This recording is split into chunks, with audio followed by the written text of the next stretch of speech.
desde a chegada dele, o nosso predestinado indisciplinado, né, meu querido Arthur?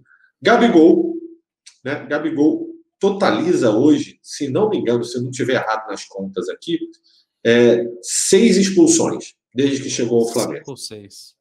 Dessas 6 expulsões, 5 delas por indisciplina, por deboche. Eu amo ele, eu amo esse lado debochado dele, eu confesso. Mas isso custa caro. Né? Isso custa caro porque chega a ser uma irresponsabilidade. Por exemplo, a gente estava falando agora do Pedro. Por mais que o Gabigol jogue pela Libertadores, e a Libertadores, sem dúvida alguma, é o objetivo principal do Flamengo, no domingo, não sei se sábado ou domingo, Flamengo e Sport pelo Brasileirão, a gente não vai ter Gabigol em campo. E aí a gente tem ainda o risco do Pedro, quem sabe nem está recuperado. Olha que desfalque. E mais uma vez, por comportamento. Né? Então, assim, Arthur, eu queria a tua opinião, e obviamente a opinião de vocês que estão do outro lado da telinha também, com relação, assim, é um ídolo e acho que é indiscutível. Mas dá uns mole, né? Dá uns moles, né, cara? E o pior, o que me deixa mais chateado é que é um atleta, assim, cascudo, né? Já sabe como funciona, já sabe que os árbitros chegam numa partida que tem Gabigol com um olhar meio que torto para ele já, né? O Gabigol, ele tem aquela sina que ele carrega exatamente por causa dessa marra, desse deboche que, particularmente, cara, eu também gosto. Eu acho esse lado Gabigol de ser, sabe? Esse lado provocador, né? Pilha adversário, pilha torcida adversária. E o árbitro não é diferente disso. Então, o juiz, quando ele vai para uma partida, e eu não me esqueço disso, teve uma vez que eu vi um documentário sobre a Copa do Mundo, né? As Copas do Mundo, e aí mostrou a parte dos árbitros, né? Aí deu entrevista lá o Molina, o Carlos Eugênio Simon, esses árbitros de Copa do Mundo, eles participaram desse documentário. E aí eles falando, né, que dias antes da partida, quando eles são escalados para uma determinada partida, os árbitros também estudam o jogo. Né? Então, por exemplo, o Flamengo vai jogar com o Sport, o árbitro vai ser o fulano de tal. Esse cara estuda os dois times, ele estuda quem que ele vai enfrentar, ele meio que decora, ele já chega sabendo quem vai ser o goleiro, o atacante, os times titulares, quem é o jogador mais encrenquinha, quem que é aquele cara que costuma chegar mais firme nas divididas. Ou os árbitros, muita gente não deve saber disso, mas eles também estudam as partidas e os jogadores. Então, certamente, o árbitro que vai enfrentar, né, entre aspas, o árbitro que vai para um jogo, apitar a partida que tem Gabigol em campo, já sabe que vai ter o deboche, sabe que vai ter uma bola perigosa na área que pode ter um pênalti, um possível pênalti. Então, esses caras eles já vão com a consciência, igual quando tinha Paulo Guerreiro, que reclamava de beliscãozinho, que queria amarelo para tudo quanto é lado e tomava amarelo para tudo quanto é lado. Isso é super normal. Mas eu acho que já deu esse ponto de envolver esse deboche com a arbitragem.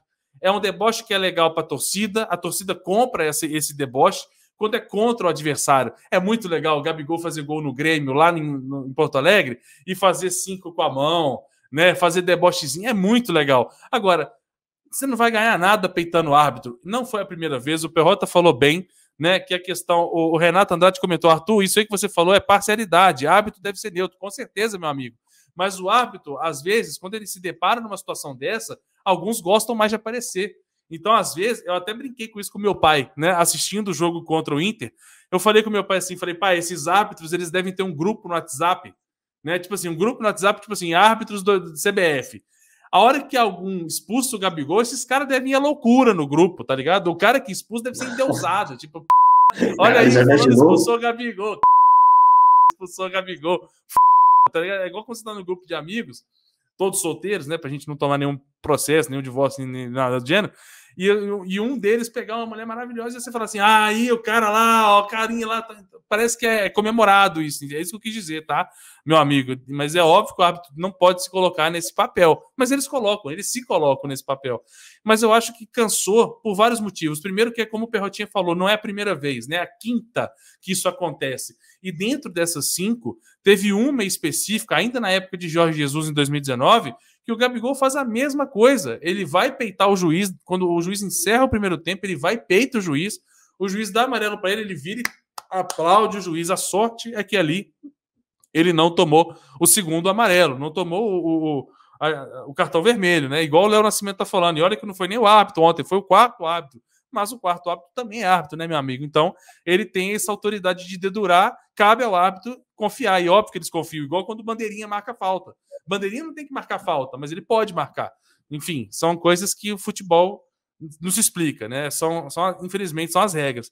Mas aí, cara, o Gabigol ele tem que parar com isso, porque na Libertadores isso custa caro, né? Cada cartão amarelo é um preço. O cartão vermelho é um preço, e tudo em dólar. Por mais que o Flamengo tenha uma condição financeira boa para isso, mas, poxa, você prejudica o clube, você prejudica a equipe, você prejudica o campeonato, só tem ponto negativo, então tá na hora de parar, né? O Gabigol é um ídolo para muita gente, para mim, então, eu trato como ídolo, e aí eu acho que é algo pessoal, cabe você de casa decidir se você pensa como eu ou não, e eu super respeito quem não pensa dessa forma, mas está na hora de pensar um pouco mais na equipe. Então, um chutão para o nada e palmas de ironia podem custar, por exemplo, uma classificação na Libertadores, pode prejudicar uma campanha no Brasileiro, pode prejudicar uma Copa do Brasil, e aí quando essa situação acontecer, já vai ser tarde demais. O aviso está aí, Perrotinha. Agora só cabe ao Flamengo e ao Gabigol alinharem esses pontos e pararem de uma vez por todas o que acontece dentro das quatro linhas com a cabeça do Gabigol. Eu queria te perguntar também, né? O que você pensa desse comportamento do Gabigol que vai do predestinado ao indisciplinado em poucas horas? Você acha que dá para reverter isso ou está na natureza de Gabriel Barbosa? Está na natureza dele. Está na natureza dele. Acho que é o calcanhar de Aquiles do Gabigol, e que talvez seja o que deu. Como é que eu posso dizer? Talvez dê, inclusive, a liga do Gabigol muito com o Flamengo. Sim, esse ar debochado, esse ar moleque dele, de moleque que está jogando uma pelada, cara, e que pilha mesmo. É algo que, sem dúvida alguma, é uma marca dele. Sim. Mas é uma marca que tem um preço, né? E esse preço acaba sendo caro, principalmente em fases decisivas de competições. Até então, que eu me recorde das expulsões dele, pelo menos duas delas foram em situações que não trouxeram grandes problemas. Uma das expulsões foi na final da Libertadores, pode ter feito o que ele fez, e que é para ser considerado um fenômeno, e é sensacional ele pegar e mostrar. Desculpem, senhores que estão do outro lado da telinha, que estão com as suas famílias, por favor, tampem os ouvidos agora das crianças e das senhoritas e senhoras que estão ao lado de vocês, mas ele ter pego a e ter mostrado. O cara pega a garrafa.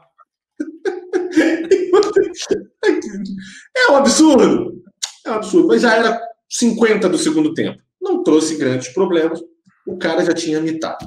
E a expulsão de ontem, embora contra o Sport seja um desfalque importante, né, a gente há de acreditar que está o Pedro ali para poder substituí-lo no domingo, e sem grandes problemas. É uma irresponsabilidade, tem que ser chamada a atenção, mas não tem grandes prejuízo, por enquanto, pelo menos, não, né? Vamos ver no domingo. O Flamengo perde ou empata com o Sport porque o ataque não produziu, culpa do Gabigol. Por enquanto, ainda não teve grandes problemas, né? Nas outras discussões, eu não me recordo todas de cabeça, e eu teria que dar uma olhada. Aí eu vou devolver a pergunta para você, Arthur, e meus queridos que estão do outro lado da telinha, tá? Que é a seguinte. Devolva-me. Na súmula, eu nunca lembro o nome desse juiz, cara. Pelo amor de Deus. Eu não consigo lembrar. Paulo Roberto Alves Júnior. Obrigado. Ele relatou, né, que o árbitro lá, o quarto árbitro, o primeiro, não lembro, agora que estava ali na beira de campo, relatou o que ele falou na série de campo sobre o futebol brasileiro ser uma várzea. Que isso não é uma brincadeira, o futebol brasileiro é uma várzea. Você acha que isso vai gerar uma punição a mais? Lembrando que ele também fez isso e não foi punido, mas agora é reincidente. E parte 2. Se você é o Renato Gaúcho, o que você faria? Bom, teve até um inscrito no chat que ele falou, né? O único técnico que passou pelo Flamengo de Gabigol e falou abertamente sobre isso foi o Jorge Jesus. E aí eu não me recordo, infelizmente. Mas não gosto de nada sendo dito abertamente. Então, se eu fosse o Renato Gaúcho, eu chamaria no canto e falaria: e aí, irmão, tá na hora de parar de f*** o batalhão, porque numa dessa aí você atrapalha o time, você atrapalha o planejamento, você atrapalha tudo. Então vamos botar a cabecinha no lugar, porque já que o Flamengo não multa, né? E aí eu já sou a favor de multa, né? O Gabigol, a última vez que ele aprontou alguma, que foi na representação da seleção brasileira, né? Ele deu migué, escancarado, ele deu migué, se apresentou na seleção brasileira, e aí na volta, o que o Flamengo fez de punição para ele? Deixou ele de fora do jogo. Na boa, com todo respeito, isso não é punição. Tanto que enquanto o Flamengo jogava, e eu não lembro com quem foi o jogo, mas enquanto o Flamengo jogava, o Gabigol estava naquelas cidadezinhas do Rio de Janeiro, lá que tem praia, né? Viajando. Então a punição dele foi tipo assim: você tá viajando, tirou foto com o Thiago Galhardo, né? Pegou helicóptero e voltou para o Rio de Janeiro no dia seguinte, na segunda-feira. Então, isso não é punição. Então, enquanto o cara tá tipo assim, pô, eu sou ídolo de boa parte da torcida, escrevi meu nome na história do clube, eu posso fazer o que eu quiser. Porque Gabigol foi expulso 5 vezes seguidas, eles vão me mandar embora? Não vão. Por quê? Porque eles precisam de mim aqui, entendeu? Estão comendo na minha mão. E isso está errado, não tem que pensar dessa forma. Então ele tem que respeitar a instituição, respeitar o clube, respeitar principalmente a torcida. Tem muito menino aí, você vê meu filho com 3 anos de idade, já sabe fazer o Gabigol. Então assim, você tem que ser referência, meu amigo. Você tem que ser... A palavra referência não era que eu queria usar, mas você tem que ser exemplo. Referência mesmo. Você tem que ser exemplo, cara. Então, se você ficar com esse pensamento de moleque, de achar que você está acima do Flamengo porque você fez 2 gols na virada da Libertadores épica, memorável, você está errado. Você não está acima. Nenhum jogador está acima. Então, cara, enfim, o Everton Ribeiro, que o João Vitor cita no chat, é um exemplo positivo disso, de que voltou e se apresentou e jogou. Então, assim, é um exemplo. Siga esse exemplo, Gabriel, porque prejudica a equipe, né? Então, assim, a gente quer ter esse jogador por muitos anos no Flamengo, esse ídolo, né? Eu não sei se eu caí de novo ou se o Perrotinho que travou dessa vez. Não, tô aqui.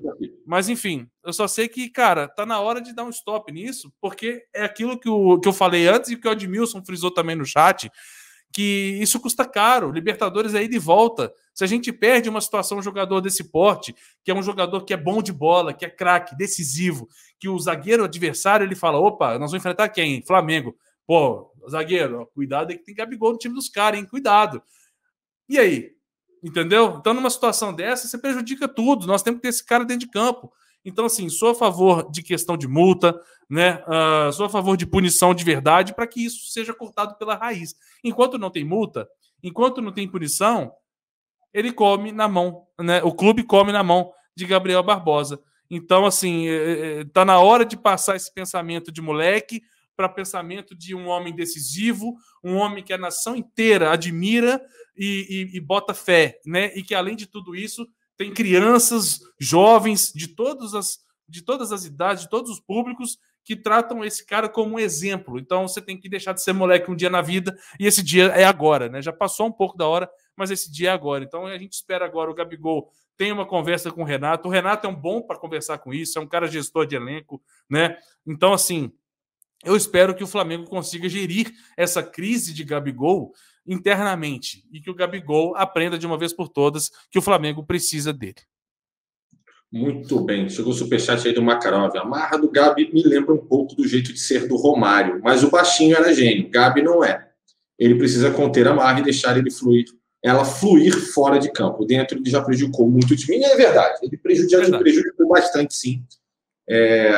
Mas, ao mesmo tempo, também, cara, que eu não tenho dúvidas em afirmar que o Gabigol, se não é o mais importante hoje no Flamengo, é um dos mais importantes, sem dúvida alguma. Né? Não tem muita dúvida em afirmar isso.